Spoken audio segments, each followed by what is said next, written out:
A local deputy's hand hovered over his holster, eyes locked on a calm, kneeling man in a slate gray suit. "You think that badge is real?" he sneered seconds before three blacked-out federal SUVs surrounded him, guns holstered but power unmistakable. Within moments, the officer who thought he had control found himself disarmed, outnumbered, and at the center of a national firestorm. It happened just after 8 a.m. The kind of morning where the Alabama sky looked half awake, and the traffic on County Route 11 pulsed with a quiet urgency. Parents dropping off, kids truckers, refueling commuters muttering into Bluetooth headsets about meetings they wish they could skip. The Chevron station just off the Rockford exit was calm, maybe 5 cars at the pumps. One teenager leaning against a Redbox kiosk, scrolling his phone. And parked near Pump 3, sleek and dust-free, sat a black Suburban with government plates. Marcus Bell stepped out of the vehicle with the kind of presence that didn't demand attention. It simply earned it. Slate gray suit, crisp white shirt, no tie, a subtle earpiece in his right ear. No sunglasses. His skin tone was a shade deeper than caramel, and his eyes were the kind that looked through situations before anyone else even noticed them forming. He didn't loiter, didn't linger. Just moved toward the store with a silent kind of precision, his only mission a large black coffee. Nothing more, no donuts, no conversation. Just caffeine before continuing east toward Montgomery for a federal compliance review. Inside the convenience store, the clerk nodded without speaking. Marcus nodded back, poured his coffee, paid in cash, and turned to leave. That was when a patrol cruiser screeched a little too hard into the parking lot. Not reckless, not criminal, just territorial. The kind of arrival that says, "This is mine." Deputy Troy Calhoun, 38 years old, broad-chested, ex-military posture, and a jawline that always looked like it was chewing on something sour, stepped out of his cruiser with purpose. Aviator sunglasses, even though the sky was cloud-draped. He looked once at the Suburban, then twice at Marcus Blackman. No uniform, expensive vehicle, DC tags, no visible badge, and that's all it took. He cut across the lot, hand already grazing the holster at his hip. "You with that vehicle?" Calhoun asked sharply, gesturing to the Suburban like he expected it to explode. Marcus turned his head the same measured way he might check a side mirror. "Yes, sir," he replied, voice calm. "I'll need your keys," Calhoun snapped. "Registration, license. Step away from the vehicle." Marcus blinked once, coffee still in hand. "I'm on official federal duty. I can show you my ID, didn't ask for an explanation. Asked for your name." Calhoun interrupted, stepping closer, now tone, rising, chest expanding, like a man preparing for a confrontation he didn't yet understand. "Marcus Bell, Assistant Director, U.S. Protective Services Division." He said it evenly without force, like stating the weather. That only seemed to provoke more. "You look real official in that suit," Calhoun muttered, now circling Marcus like he was inspecting a suspect rather than a public servant. "Brother's car. Rental, maybe lifted off somebody." "My credentials are in my left jacket pocket," Marcus said, still holding the coffee, still not moving. "May I reach hands where I can see him?" Calhoun barked now, unholstering his sidearm. A woman near Pump 2 audibly gasped. The teen at the red box stopped scrolling. Marcus bent slowly, placed his coffee on the concrete with care, then knelt, interlacing his fingers behind his head. "I am not a threat," he said, projecting his voice not to be heard, but to be recorded. A man across the lot raised his phone. Another tapped record. "You think I ain't seen fake badges?" Calhoun sneered, gun steady. "You want to play federal hero in my town, you picked the wrong morning." He moved toward the Suburban, ignoring the quiet murmurs gathering near the entrance to the store. Without pause, he yanked open the driver's door. Inside, a secured government laptop ID holder, clipped to the glove box with a gold-trimmed federal shield, and a small envelope with Marcus's name and clearance designation. Calhoun paused only briefly, but it was enough. Marcus's voice reached him again, cool and precise. "You just accessed a federally secured vehicle without probable cause." Before Calhoun could snap back, another Suburban, blacked-out, government-issued, pulled into the lot. Quiet engines, slow-rolled tinted windows. It parked near the air pump. Calhoun didn't notice his tunnel vision was locked on Marcus, but the woman who stepped out of that SUV noticed everything. Senior Agent Dana Rivers, mid-40s, tall, black, dressed in all-black tactical business attire, eyes like steel. She strode directly toward them, showing no hesitation, no confusion. Status, she asked, eyes flicking from the weapon to Marcus. Non-compliant local officer, Marcus said, still kneeling. Unauthorized weapon draw. No resistance on my part. Dana's eyes snapped to Calhoun. Explain yourself. Calhoun hesitated, eyes narrowing. Who the hell are you, Senior Agent Dana Rivers? That man is my superior officer. You're currently pointing a firearm at the Assistant Director of U.S. Protective Services. Congratulations.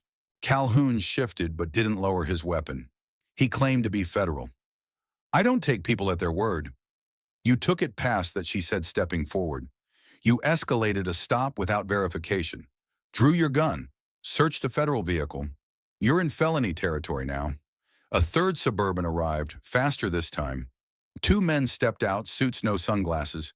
One older gray, at the temples, the other stocky with alert eyes. No weapons drawn, but they moved with controlled tension. The older man approached, flipped open a badge, Supervisory Agent Lucas Cho, Department of Homeland Security. His voice was low. Deputy Calhoun, you will surrender your weapon and step away from Assistant Director Bell. You can't be serious, Calhoun said, now finally lowering his weapon an inch. He looked suspicious. I had cause. No, you had bias. Dana interrupted, stepping between them. And now you have a situation. Calhoun looked around. Phones were still up. A few more locals had joined. Someone whispered, he really just drew a gun on a Fed. Another murmured, that's going viral in 5, 4. You assumed he didn't belong, Marcus said, his voice still level, still kneeling. And now you're looking for a reason to justify your mistake. But the reason never existed. Cho didn't wait. Hand over the weapon. Grip first. After a pause, Calhoun unstrapped his holster, pulled the gun, and handed it off to one of the agents. Hands visible. Stand still, Cho instructed. Calhoun obeyed, jaw clenched so tightly you could see the muscles twitch beneath his cheeks. Dana turned to Marcus. You good, sir? Better now, Marcus replied, slowly rising. He brushed dust from his knee like it was nothing more than spilled salt. No gloating, no smugness, just steady breath and precise motion. The sound of the gas pumps beeped in the background. A semi rumbled past on the nearby highway. Someone's ringtone went off inside the store. The world didn't stop, but everyone present knew something irreversible had just happened. We'll be processing this on site, Cho said to the agents. Administrative detention. Media's going to be all over this. It's already out, Dana added, looking around. Every phone here's got a copy. Someone near Pump 5 raised a hand phone, still filming. You want it? I got the whole thing. From when he told him he was federal to when he got disarmed. Cho nodded. We'll want every copy. He turned to Calhoun. You're being detained under federal jurisdiction pending investigation. You'll sit in that vehicle until we process the report. No badge, no weapon, no access until further notice. This isn't how things are done around here, Calhoun muttered. No, Cho replied. That's exactly the problem. Marcus stood beside the SUV, calm as ever. His only weapon had been the truth, and everyone had seen it. And as Cho made a call and Dana gave silent hand signals to the arriving agents, Marcus reached for his coffee, still warm on the ground, and took a sip. Bitter, black, just the way he liked it. The coffee was still warm when Marcus took that first sip, standing in the middle of a gas station lot that no longer felt like a stop on the way to anywhere. Around him, the morning had cracked open into something far bigger than a routine misunderstanding. No one had shouted. No one had thrown punches. But the weight of what had just occurred settled over the chevron like a thundercloud. Phones were still up. People still watched. Deputy Troy Calhoun now sat stiffly in the back of an unmarked federal vehicle. Weaponless, jaw clenched, trying to look composed as Supervisory Agent Lucas Cho stood by the passenger door, giving instructions into a secure line. Senior Agent Dana Rivers remained close to Marcus, her gaze flicking from the surrounding civilians to the agents arriving in staggered intervals, calm but deliberate. Within 20 minutes, the parking lot no longer looked like a crime scene, but it didn't look normal either. No lights, no sirens, just presence. Authority that didn't need to scream. The agents had everything they needed. The video footage, the witnesses, the mistake on full display broadcast live by a teenager who'd already posted 2 clips to TikTok, each one with over 70,000 views before the sun cleared the tree line. Marcus said very little. He didn't need to. His stillness did the talking. One of the younger agents offered him a chair inside the mobile command SUV. He accepted it without ceremony, easing into the seat like a man who'd walked through fire and still managed not to smell of smoke. The coffee rested beside his knee. The silence around him grew louder by the minute. By the time they reached the DHS field command post set up in the county courthouse annex, the videos were trending on every major platform. A short clip, no more than 25 seconds, of Marcus kneeling, hands laced behind his head, while Calhoun aimed a sidearm at his back, played on loop across Instagram, Twitter, and even Reddit. The caption read, he said, "Secret Service." Cop laughed. Guess who's in cuffs now? Major networks picked it up within the hour. NBC ran a crawl that said black federal officer wrongfully detained at Alabama gas station. MSNBC had a panel by noon. Fox News called it a rush to judgment on a local deputy, but even they couldn't deny what was on video. Marcus didn't watch any of it. He sat inside the field room surrounded by agents Rivers Cho and a communications officer named Megan Delroy, while a DHS forensics team pulled timestamp footage from 6 bystanders and matched it with Calhoun's own body cam, which had automatically activated when he drew his weapon. Audio's clean, Megan noted. "You said you were federal clearly. 3 times. Calmly." He laughed. He mocked the badge, then drew. Cho nodded, his tone clipped. Internal Affairs already flagged his jacket. 4 prior complaints, 2 excessive force warnings, all closed without review. Dana leaned against the table, arms crossed, not looking up. That's not just neglect, that's institutional blindfolding. Outside, the protest signs were already showing up. It hadn't even been 4 hours. But Rockford's town square filled with a quiet rage, students, retirees, families. Some just wanted to see what was going on. Others came to stand in the heat and hold up cardboard signs that read, "He had a badge." They didn't care. At the heart of the storm, Marcus sat like a stone, not cold, not unmoved, just grounded. The agents asked him multiple times if he wanted to make a statement. To the press, to the public, even off the record. He declined each time with the same steady tone. Not yet. The only person he called was his sister to let her know he was fine and to tell his niece Cameron not to worry. She'd seen the video already, of course. She'd texted, "You okay?" Then he really pulled a gun on you for getting coffee. Marcus replied with 2 words, still standing. Back inside, Cho took a call from Washington. Homeland Security's central office had been briefed. The Department of Justice was monitoring developments. The White House liaison office sent an official inquiry by 3 p.m. What started as a stop for caffeine had become a lightning rod for something larger.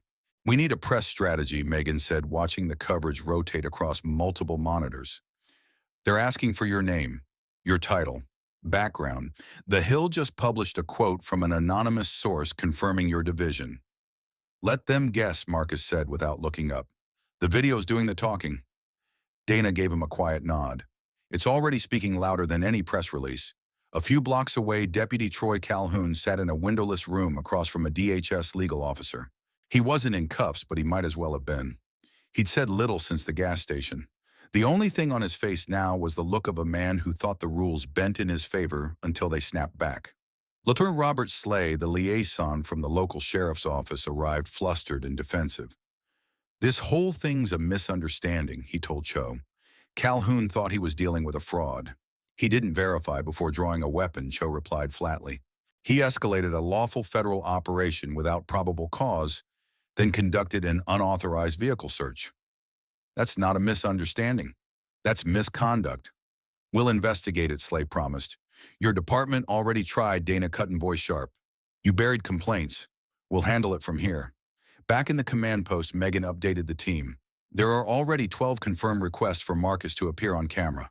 Anderson, Cooper, The View, local radio, and 3 speaking invites from civil rights foundations." Marcus didn't answer right away. He just stared at the monitor, playing a silent clip of him on the asphalt, knees pressed to pavement, while a gun hovered inches from his spine. "I didn't ask for attention," he said at last. "But attention found you," Donna replied. "The question now is, what are you going to do with it?" He thought of Cameron. Thought of the way she used to grab his badge lanyard and pretend she was a federal agent just like him. Thought about what she'd think if he just let the moment pass. Still, he said nothing. Hours passed. The sun sank lower. Protesters drifted home. But the headlines didn't. They multiplied. Alabama cop points gun at federal agent in mistaken stop. He knelt. He stayed calm. He was right. Officer Calhoun suspended pending federal review. Marcus remained in the background watching his name turn into a hashtag, one he never asked for. But inside, he knew this wasn't about a single moment. It was about the silence that usually followed moments like these.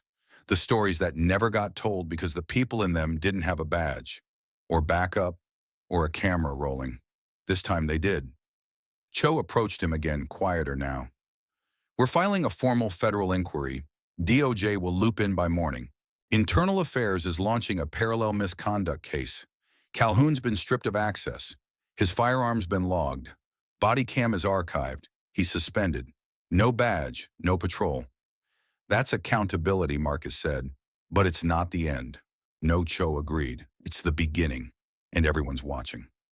That night, as he sat on the edge of a stiff cot in the federal safe house they'd temporarily set up for him due to media saturation, Marcus received one more message. From Cameron. A voice memo this time. "Uncle Marcus, you didn't even yell. You didn't even flinch. You're my hero. But I wish people saw you before they judged you." Marcus didn't reply immediately. He saved the message, listened again, then whispered aloud to no one in particular. Maybe now they will. He didn't sleep much that night, not because of fear, but because the silence that followed the storm always carried more weight than the storm itself. And this one wasn't finished. Not yet. 3 days after the Chevron incident, the sky over Rockford was as gray as the mood that had settled across town. The protests had quieted but hadn't disappeared. The social media posts were no longer on fire, but the embers still burned in the national conversation. Cable news had shifted to other stories, but Marcus Bell's name still lingered in lower thirds and op-eds. And inside a modest community hall off Main Street, no flags, no cameras, no polished podium, rows of folding chairs filled up one by one. They weren't there for spectacle. They were there for clarity. Marcus had turned down every national interview. He'd refused network sit-downs, talk show appearances, even a private meeting with a senator who wanted to elevate the conversation. But he agreed to this one statement to the people in the town where it happened. Not because he owed it to anyone, but because some things, if left unsaid, fester. Inside the room, the audience was a mix, black, white, young, retired, skeptical, supportive. In the front row sat a group of high school seniors from the local civics program. Behind them, a local church pastor. Farther back, a man in uniform with salt and pepper hair and a badge that looked older than most in the room. Marcus didn't wear his suit. He walked in wearing black slacks, a charcoal sweater with the sleeves rolled halfway, and a watch he never checked. He didn't come to perform. He came to finish what had started. When he stepped to the front, the room went still. No applause, just quiet attention. He cleared his throat not to prepare for a speech, but to steady his thoughts. "I've spent over 2 decades in federal protection," he began. "I've guarded heads of state, managed foreign threats, and led security operations that most people never hear about. And in all those years, I've learned one thing with certainty. It's not the loudest man in the room who holds the most power. It's the one who stays grounded when everything around him is shaking." He paused, eyes scanning the room. 3 days ago, I was just trying to get a cup of coffee. A ripple of recognition moved through the crowd. And before I could even sip it, I was kneeling on the asphalt, hands behind my head, while a local officer pointed a gun at me. He let that hang in the air, not to dramatize it, but because the truth didn't need an echo. I wasn't yelling. I wasn't resisting. I wasn't even speaking loudly.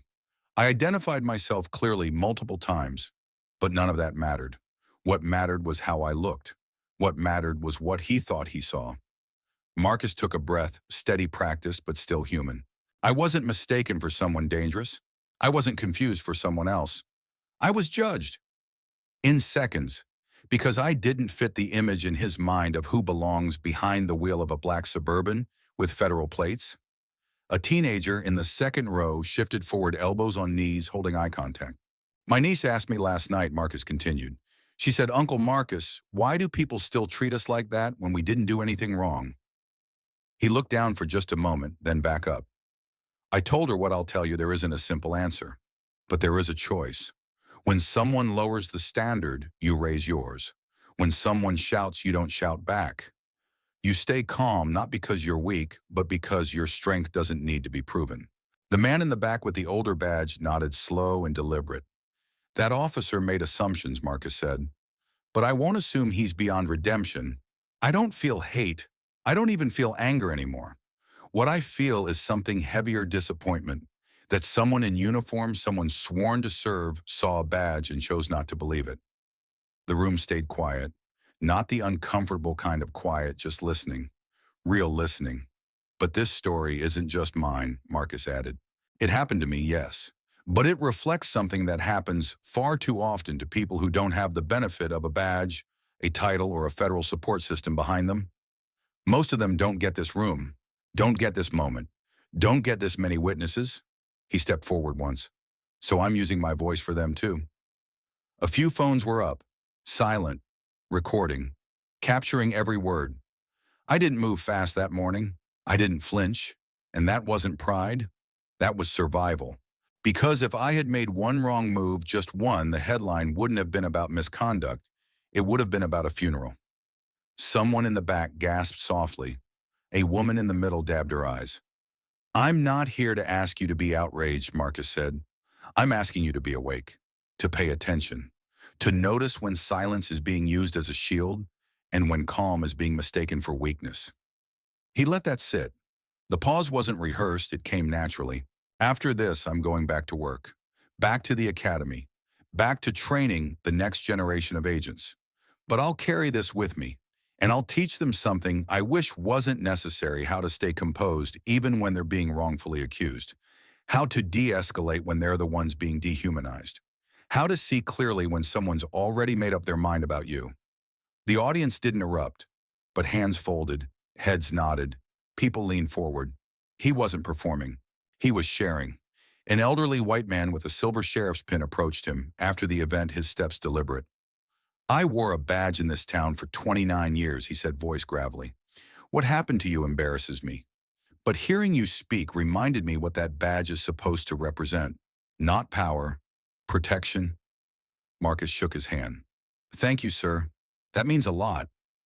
A teenager came next, thin, wiry, with cautious eyes. My brother hates the police, he said quietly. But he watched the video, saw how you kept your cool. And he said, maybe not all of them. Marcus smiled softly. That's a start. Later that night at his sister's house, Cameron sat at the kitchen table with crayons and a sketch pad. Marcus poured himself a glass of water and leaned against the counter, watching her color. Did they believe you today? She asked, not looking up. I think so, he said. You think it'll happen again? Her voice was quieter this time. He didn't answer right away. I think some people will always assume the worst about us, but more people are starting to pay attention. And if enough of them keep watching, maybe things change. She finally looked up, holding her drawing toward him. It was a stick figure in a gray suit standing beside a police officer, both under a bright sun, with a sign written in thick purple crayon that read, "Be stronger than their assumptions." Marcus didn't cry, but he folded the drawing carefully and tucked it into his jacket pocket like evidence. The kind that couldn't be filed or archived but had to be carried. Forever. Across the country, the video kept circulating, but it stopped being a headline. It became a reference, a reminder. The footage faded, but the message stayed. That survival doesn't always look like struggle. Sometimes it looks like stillness, like strength disguised as restraint. Like a man kneeling on pavement who refused to give them anything that could be twisted into justification. A man who didn't just protect others, he protected his own dignity, not with force, but with character. And that's what made him impossible to ignore. Sometimes the loudest message isn't shouted, it's spoken through restraint, through dignity, through the quiet decision to stay grounded when the world expects you to explode. Marcus Bell's story reminds us that strength doesn't always come with volume. It comes with clarity, with patience, with the courage to remain composed when someone else tries to define you by their fear or prejudice. The lesson here is painfully familiar for many Americans, especially people of color. You can do everything right, be respectful, be credentialed, even hold one of the highest security clearances in the country, and still be judged in a matter of seconds based on how you look. But this story isn't just about injustice. It's about character. Marcus didn't let someone else's assumptions drag him down into chaos. He didn't respond with anger or defiance.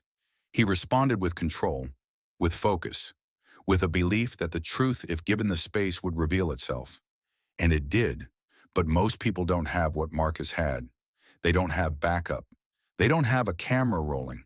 They don't have a title that forces others to listen.